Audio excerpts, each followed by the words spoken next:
Coucou mes licornes, je suis ravie de vous retrouver pour cette nouvelle vidéo. On se retrouve pour une vidéo que j'ai jamais faite encore sur cette chaîne. C'est une vidéo où je vais vous parler de mes lectures. Elle va se composer en deux parties. La première partie, ça va être les livres que j'ai lus depuis octobre dernier. Donc on va dire mes lectures d'automne. On va dire qu'on va avoir un petit mois de retard, tout simplement parce que l'automne a eu un mois de retard. Je suis désolée, mais c'est comme ça. Et ensuite, je vais vous parler des lectures des mois prochains, que je vais lire, je pense, jusqu'au printemps. C'est un site de vidéo qui existe depuis très longtemps sur YouTube, mais qui a le vent en poupe en ce moment. Et d'ailleurs, dernièrement, j'ai retrouvé le plaisir de lire grâce à ce genre de contenu, justement. Du coup, je me disais que si je pouvais donner envie à quelqu'un de lire, de se poser comme ça et de nous raconter ses lectures et tout, et ben c'est cool, c'est quelque chose à partager, je trouve. Et donc, je me suis dit que j'allais le faire. Et j'espère qu'elle vous fera plaisir également à vous. N'hésitez pas à me le dire en commentaire si c'est le cas. Et n'hésitez pas à me dire aussi s'il y a un des livres que vous avez lu, s'il y a un des livres que vous voulez lire, ainsi de suite. Du coup, ça faisait des années que j'avais arrêté de lire. Ces temps-ci, je ne lisais plus beaucoup, vraiment. Et puis, je suis tombée sur les trends en automne. Et ça m'a donné envie. Ça m'a donné envie, non seulement de lire, mais en plus de faire des revues des livres que j'avais lus dans mon bullet journal. Et c'est comme ça que ça a commencé. Et sincèrement, ça a été hyper efficace parce que j'ai lu depuis le mois d'octobre jusqu'à la fin décembre, j'ai lu 8 livres, alors que je n'avais lu aucun livre tout le reste de l'année. Donc c'est assez efficace comme challenge, et du coup je suis assez contente. Et je vais partager avec vous ce qui s'est passé. On va commencer par les livres que j'avais mis dans ma pile à lire et que je n'ai pas lu, et je vais vous expliquer pourquoi. Tout d'abord, il y a ce livre-là, Adrénaline, de Zlatan Ibrahimovic. Je pense que vous connaissez à peu près toutes et tous mon affection pour ce footballeur que beaucoup de gens détestent, mais que j'adore parce qu'il n'a pas la langue dans sa poche et que c'est un footballeur qui en a dans le cerveau, contrairement à ce que beaucoup pensent ou disent. Et surtout, c'est quelqu'un d'hyper motivant. C'est une personne qui m'a énormément motivée à reprendre le sport, par exemple, à une époque où j'étais persuadée que le sport c'était pas pour moi et que j'étais nulle. C'est en regardant ces clips vidéo que j'ai pris conscience que personne n'avait le droit de me dire ce que j'avais le droit de faire ou pas, et que si j'avais envie de faire du sport alors que je suis grosse, j'avais le droit aussi. Donc voilà, mais un grand merci à lui. Je ne l'ai pas lu pour différentes raisons. Déjà, je me suis rendu compte que le prix de ce livre, je l'ai acheté sur Vinted, je l'ai acheté genre 8 €, mais le fait de découvrir que ce livre était vendu à 19 € alors qu'il est très très fin, déjà ça m'a un peu chafouiné, on va pas se mentir. Je trouvais ça cher et je trouvais ça pas cool de proposer des livres à ce prix-là pour un contenu pareil. Donc c'était surtout un livre très marketing, et du coup j'avais pas forcément envie de lire un livre marketing. Et ensuite la deuxième raison, c'est que je pense que si avant j'avais besoin de quelqu'un qui me motive et qui me booste, qui me révèle le fait que je pouvais être qui je voulais quand je voulais, et bien maintenant j'ai appliqué ce qu'il disait et que maintenant je suis arrivée au niveau que je voulais arriver. Donc j'ai peut-être plus besoin de quelqu'un qui me met un coup de pied au cul comme c'était le cas avec lui. Et en ce moment, j'aspire plus à de la douceur, à de la bienveillance, à une énergie un peu plus cocooning. Donc c'est pour ça que je n'ai pas eu envie de lire Adrénaline de Zlatan Ibrahimovic, mais je vais garder le livre, on sait jamais, ça pourrait toujours servir. Deux livres de la même connexion que j'ai mis sur ma pile à lire, mais que je ne l'ai pas lu. La collection Grimoire de Saba, Sowin et Yule, tout simplement parce que je n'ai pas du tout connecté à la sorcière qui est en moi ces temps-ci. Je crois qu'avec la mort de Mystique, pour ceux qui savent pas, Mystique était mon chat, je vous ai fait une vidéo sur son décès, puis d'ailleurs je vous ai fait une vidéo aussi sur l'adoption d'Onyx après, qui a rejoint la famille et qui est mon bébé maintenant. Je crois qu'avec la mort de Mystique, ça m'a beaucoup, enfin le fait d'être sorcière, ça m'a beaucoup aidé dans cette épreuve-là, et j'ai beaucoup puisé dans cette witch énergie. Et en fait du coup après j'ai eu besoin vraiment de laisser la witch reposer peut-être, et de me couper un peu pour vivre ce qui se passait, l'adoption d'Onyx puis l'adoption de Luna, parce que il y a Luna aussi qui a rejoint la famille, qui est la sœur d'Onyx, la sœur biologique d'Onyx. Donc du coup, voilà, j'avais plus besoin de vivre les choses et moins besoin d'être dans la spiritualité. Donc c'est pour ça que je n'ai pas lu ces deux livres, même si le Sowin, je l'avais entamé l'année dernière et je l'avais pas fini tout simplement parce qu'il est sorti très tard par rapport à Sowin. Du coup, on n'avait que 10 jours pour le lire. C'était un peu pas beaucoup. Surtout qu'il y a du contenu dans ces livres-là, hein. Il y a vraiment du contenu. Et alors ils sont magnifiques, les maquettes sont vraiment très belles. et il y a vraiment du contenu, hein, on se moque pas de nous. Mais ouais, non, j'étais pas dans le mood. Du coup, je reporte pour l'année prochaine. Même punition pour Le Festin des sorcières, qui est un livre sur l'art culinaire des sorcières, hein, tout simplement. Et même punition, il est magnifique. Je l'attendais depuis des années parce qu'il était annoncé depuis 2021, il me semble. Il était annoncé depuis Samhain 2022, mais il a mis énormément de temps à sortir. Et alors, il est magnifique, hein. Il est vraiment très beau. C'est vraiment un livre qui donne des recettes en fait à faire pendant les sabbats ou les esbats. Il y a aussi un peu de magie culinaire. Donc c'est un super livre, hein, pour les sorcières des fourneaux, mais voilà, j'étais pas dedans. Du coup voilà, ça c'est pour les livres que je n'ai pas lus alors qu'ils étaient sur ma pile à lire. Maintenant passons aux livres que j'ai effectivement lus. Donc c'est assez marrant à raconter parce que j'avais envie de reprendre la lecture avec des graphiques pour me remettre doucement dans le bain. Et du coup, j'ai eu envie de lire un livre de Lily Blabla, qui est une illustratrice assez connue, hein, qui fait des très très beaux livres. Mais le livre qu'elle mettait en avant ces derniers temps, c'était celui-là, Le Soleil de minuit. Et donc, quand tu regardes la couverture, si tu ne le vois pas en format poche et si tu ne le vois pas en réel vraiment, et que tu vois juste la couverture, juste la page là, eh ben, tu pourrais croire que c'est la couverture d'une BD. Sauf qu'en fait, pas du tout, c'est un roman. Donc je me suis fait avoir, je l'ai reçu, je me suis dit, ah merde, c'est pas un graphique.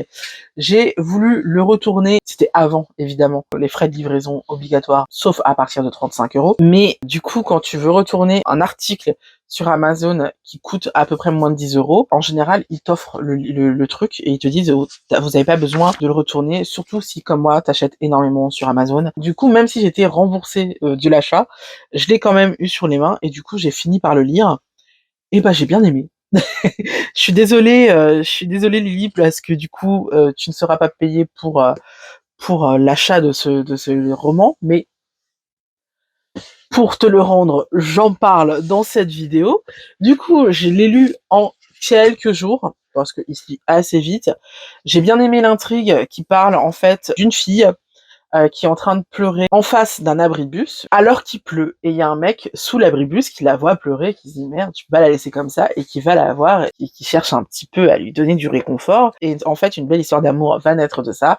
Je vous en raconte pas plus parce que il y a pas mal de suspense dans ce livre, parce que on se demande qui est cette fille, pourquoi elle pleure comme ça, qu'est-ce qui lui est arrivé pour qu'elle pleure comme ça. Lui aussi, de son côté, il y a eu un drame dans sa vie. On s'en rend compte assez vite et on veut savoir quel est le drame de cette fille, qu'est-ce qui s'est passé et tout.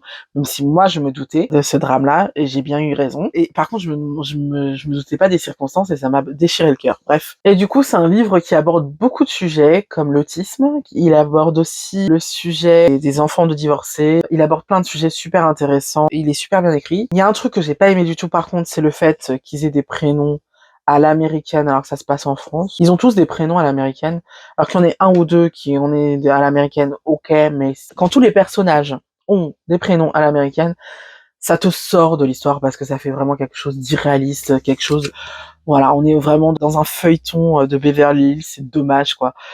C'est vraiment dommage. Je crois que vraiment l'autrice a un problème avec ça, parce que on va voir que j'ai lu aussi un autre livre d'elle et on a toujours ce même problème. Très américanisé, tout ça, c'est dommage. Vraiment, c'est vraiment dommage. Mais j'ai bien aimé le livre. Je pense que je lirai le tome 2, mais pas tout de suite parce que j'ai bien aimé. Je veux connaître la suite, mais c'est pas non plus un coup de cœur de ouf. Ensuite, Évidemment, évidemment, qui dit lecture en automne dit forcément Harry Potter pour moi.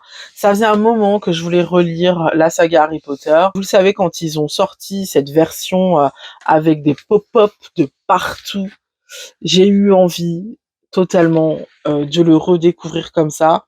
Ça faisait du coup 3 ans que je reportais le fait de les relire comme ça. Et là, je me suis lancée et franchement, c'était vraiment le meilleur livre avec lequel se relancer parce que j'ai adoré ma lecture.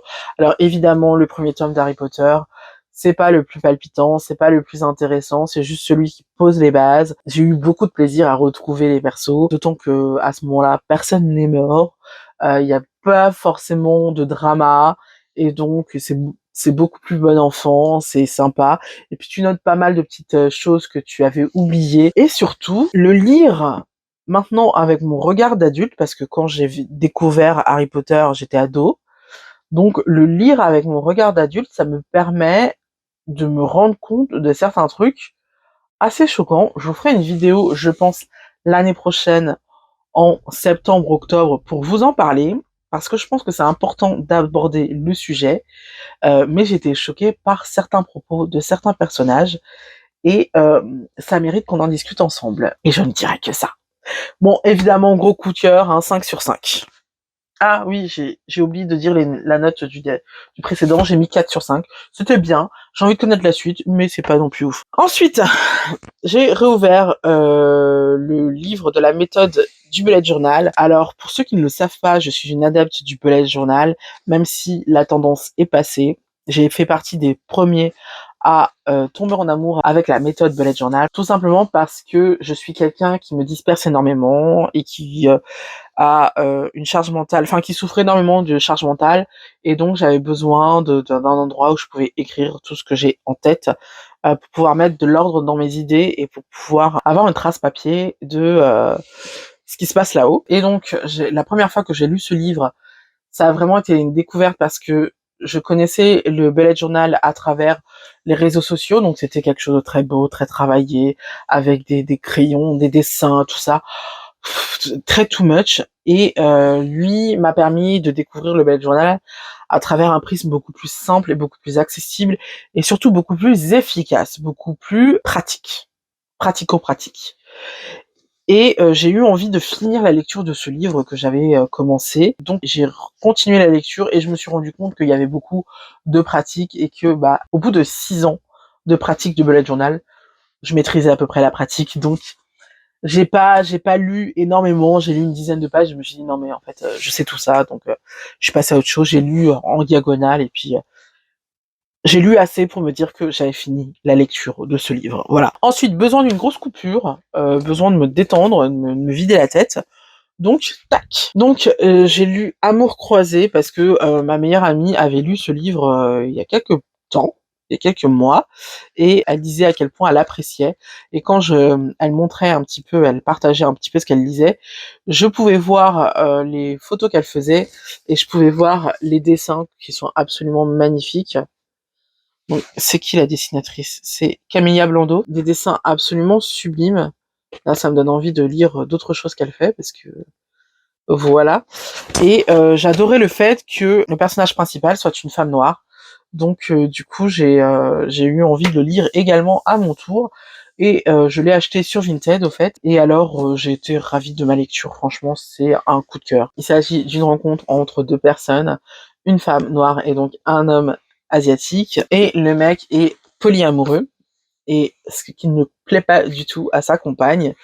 Et j'ai beaucoup apprécié la lecture de ce livre, même si je me dis que les arguments donnés par les personnages sur la critique du polyamour étaient vraiment des arguments assez superficiels et pas pertinents du tout. Pour moi, la critique principale que je peux faire au polyamour, c'est le fait que quand tu dates plusieurs personnes, tu ne peux pas vraiment te connecter à la personne avec qui tu es. Forcément, ta relation souffre du manque de temps que tu y mets, du manque d'investissement que tu y mets, ce qui fait que tu as des relations assez superficielles avec tes compagnons. D'ailleurs, c'est marrant parce qu'à chaque fois que j'en parle à des polyamoureux, ils ne comprennent pas ce que je veux dire.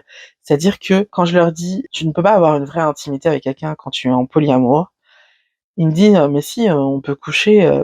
Ah mais je parle pas de sexe en fait. Je parle pas du tout de ça. Je te parle de la vraie intimité qu'il y a entre deux personnes dans un couple.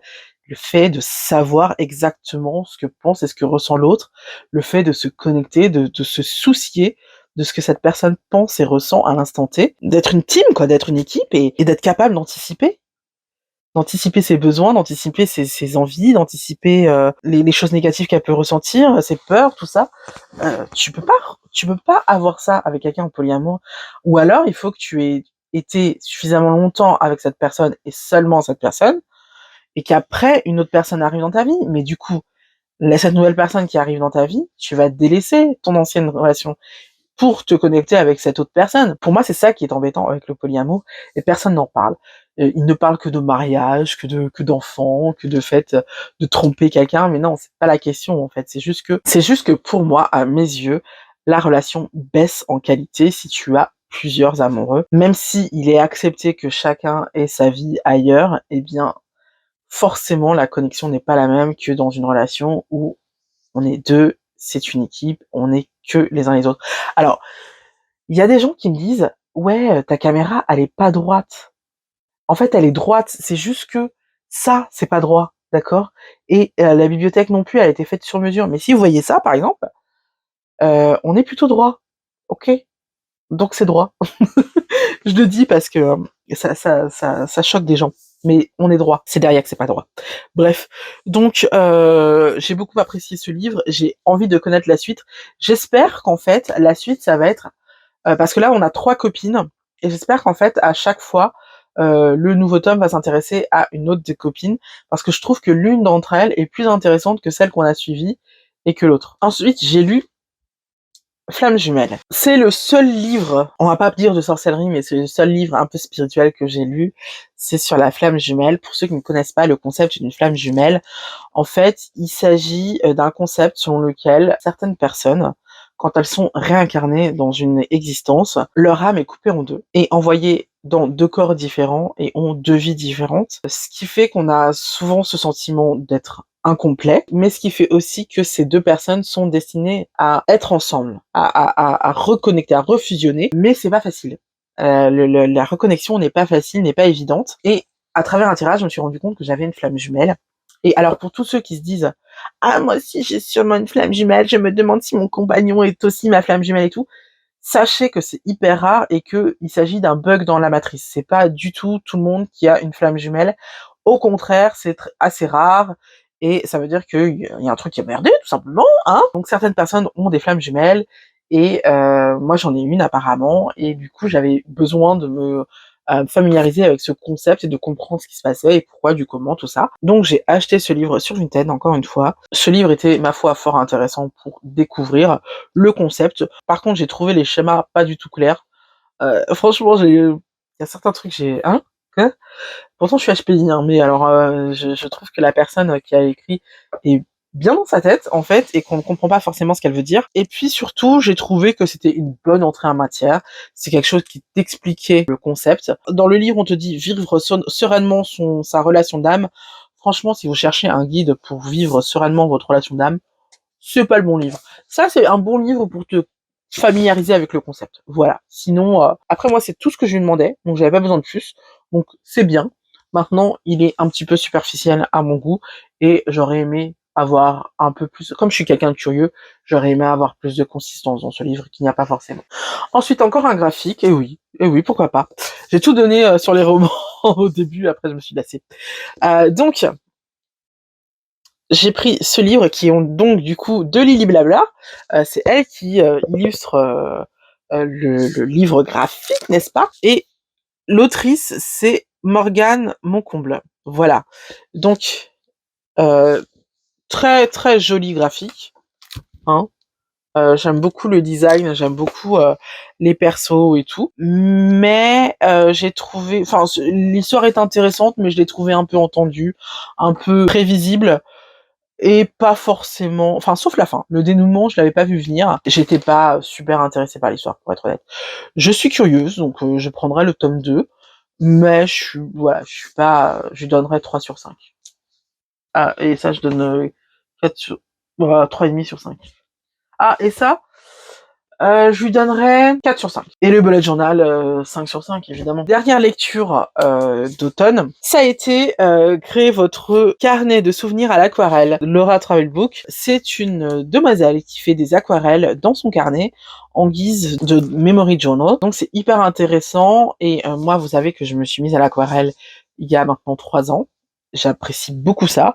Et donc, je trouvais intéressant l'idée de faire un memory journal à l'aquarelle dans un carnet. Donc j'ai lu attentivement ce livre et d'ailleurs j'ai commencé mon carnet parce que c'est la maison d'édition qui m'avait envoyé les 2.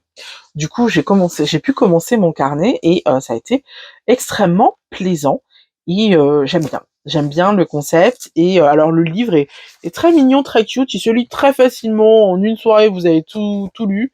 Franchement c'est vraiment le livre, si vous voulez pas... C'est le livre que j'ai lu pendant Noël parce que je voulais pas me coucher tout de suite, mais non, mais il était quand même tard, donc il fallait quand même que je me couche assez tôt, mais je tenais à lire avant d'aller me coucher, donc voilà, j'ai pris ce livre-là. Il est facile à lire, il est sympa, il est vraiment très doudou, très chaleureux, et bah voilà, il était sympa. On a fini pour les lectures d'automne, passons à mes futures lectures. Tout d'abord, j'aimerais vous présenter ce livre, Délices en tasse, qui va m'accompagner tout l'hiver parce que bah, moi j'aime bien boire des boissons chaudes pendant que je lis et j'avais envie de vous parler de ce livre génial qui te permet de créer des boissons chaudes, mais franchement t'en as pour vraiment tous les goûts. Il est juste extrêmement bien illustré, il est très très joli, vraiment, et bah, j'ai très très hâte et je pense que je vais me régaler pendant que je lirai. Voilà. Ça c'est vraiment pour se détendre entre nous. La première lecture que j'ai déjà commencé depuis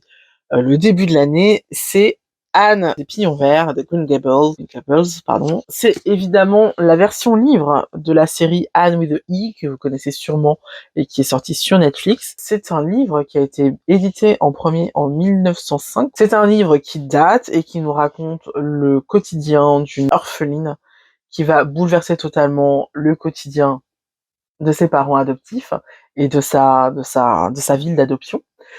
Et c'est extrêmement bien écrit, c'est extrêmement poétique. J'ai déjà commencé, donc je peux vous dire que j'aime beaucoup, beaucoup, beaucoup sa lecture.